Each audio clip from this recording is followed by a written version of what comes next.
Hi guys, hope you're all doing well. So today I decided to do another chit chat video, and this time I was on YouTube and I came across a question, and the question proposed, are dark-skinned women trending?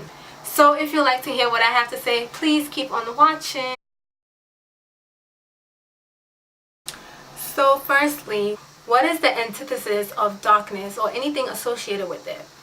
Light, bright, whatever is bright is good, you know. So let's think about darkness. Historically, women that were darker skin or darker complexion were never considered beautiful or even drop dead gorgeous. It's like you could just never associate darkness with something pretty or, you know, something beautiful. So the narrative has been changing lately because obviously dark-skinned women are just not accepting this narrative that our black is not beautiful, that we are not good enough, like we are not worthy. Which, I mean, in fact, look at us, like we are beautiful, we are doing amazing things. And I feel like pages such as dark-skinned women, dark-skinned beauties, what other pages out there? You know, we have Black Girls Rock. All those dark-skinned pages are just or the people behind those pages are just giving us that affirmation that yes, black women do exist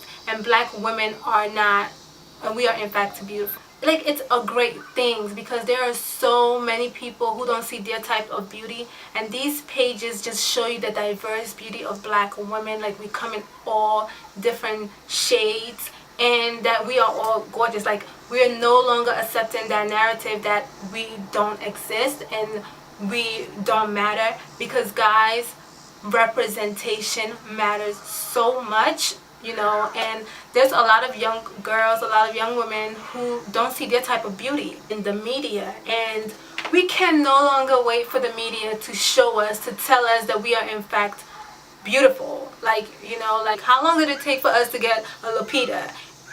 And yeah, like we have one Lupita.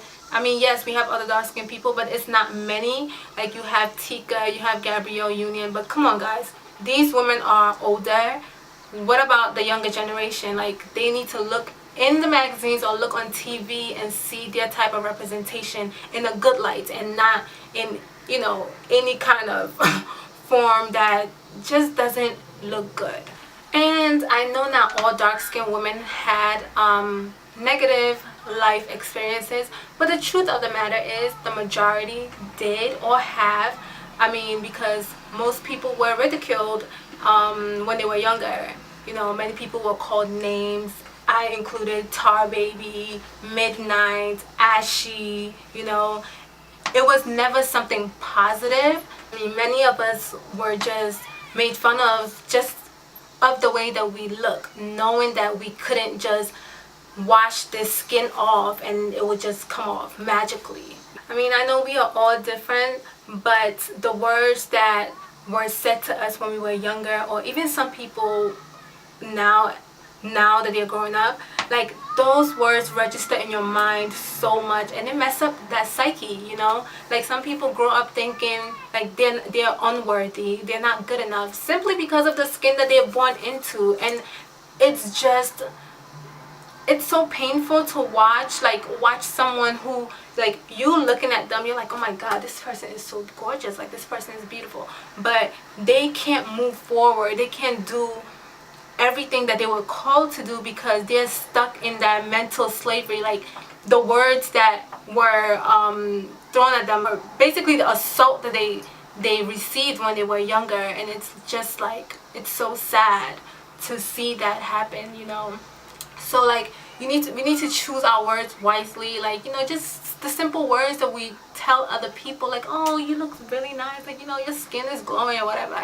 Like, just simple words that you can share with other people can really help them out, and, you know, just help them feel better about who they are, because you just never know what anyone may be going through or what they went through. These people end up internalizing this hate, one for themselves and for others, and they just never see themselves worthy. And it's just really deep. Like, it's really messed up. Like, you can be so much more, but it's unfortunate, and we can change that, and that's why these pages have been created.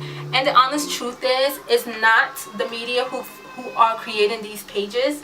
It is dark-skinned men and women, or probably just a black man and woman who just don't see their type of beauty represented in the media. So they want to give another platform for black women to see that they are good enough. So, you know, these alternative media such as Facebook, Tumblr, Instagram, what else is out there? Dark and Lovely with their campaign, my black is ... and you fill it in, my black is beautiful. I don't know if it's Twitter's there, but this is just amazing. Like, I think it's amazing because, I mean, black women are no longer just waiting on the media to take initiative to appreciate them. So these pages appreciating our type of beauty, it's like, yes, you know? No, we are no longer waiting for popular media to accept our type of beauty. Like, we are going to accept that we are beautiful even before you can realize that we are beautiful. Maybe you're blind and, you know, you need to, like, open your eyes, take the scales out your eyes, but that we are beautiful, and it's a great thing. Also, let me just say this. Just because something is taking place in the realm of social media does not necessarily translate into the real world, you know? Because from what I see, black women have been put on like a pedestal on social media. Like, we're up there on the barometer, okay? But in like being called beautiful goddess, everything queen, you know, like we're like the it thing right now, right?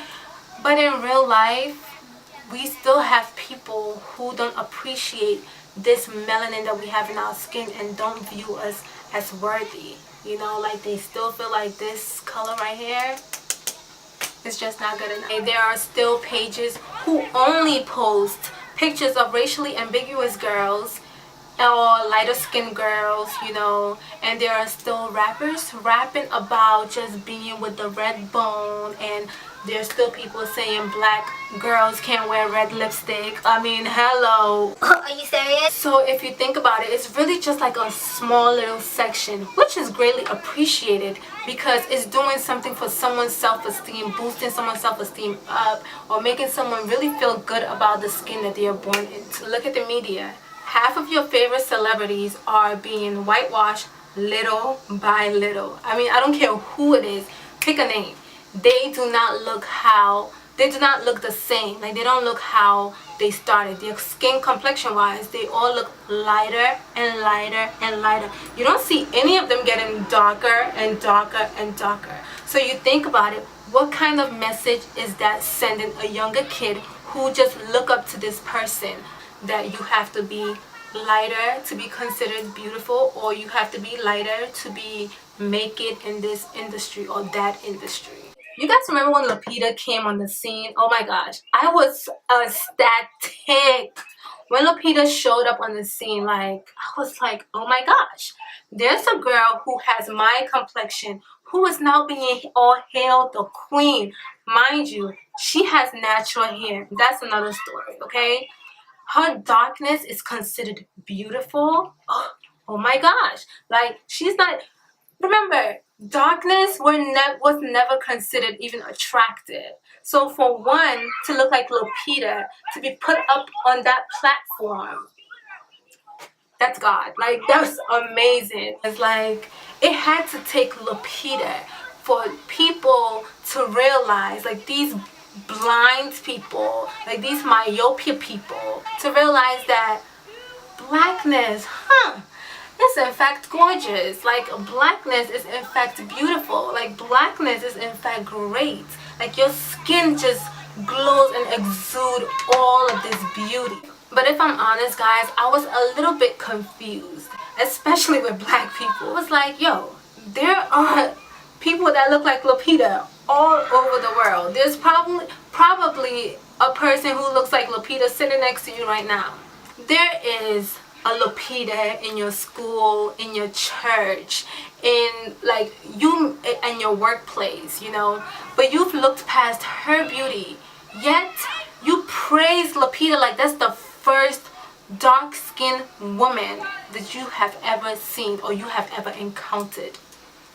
How does that make sense? You know, I feel like sometimes it has to take a celebrity for us to appreciate our own people. So, you know, all those praises that she was getting, like, helped other melanated sisters love their melanin. Like, you know, people like, she was so pretty. Like, oh my gosh, look at that skin. Like, look at that melanin. Oh, didn't melanin become like a trade word? Everybody hashtag melanin. It's your melanin on fleek. You know, all of that. So it made people so appreciative of their darkness. It shows them that there is absolutely nothing wrong with the skin that they were born into. They should embrace it. They should love it. And then you loving it, other people will love it even more. I realized that not only does she represent someone like myself, but she represents women in the States, yet she also represents women outside the United States. Like, she stands for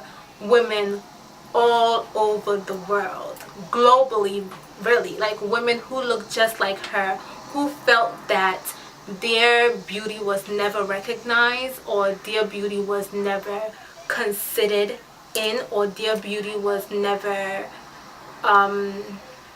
worthy of looking at, and who don't see someone like themselves represented in a positive light, and especially as beautiful.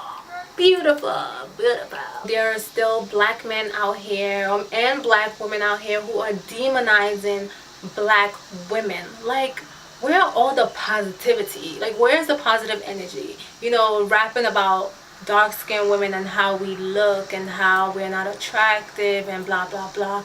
And it's crazy because these are coming from black men. So what does that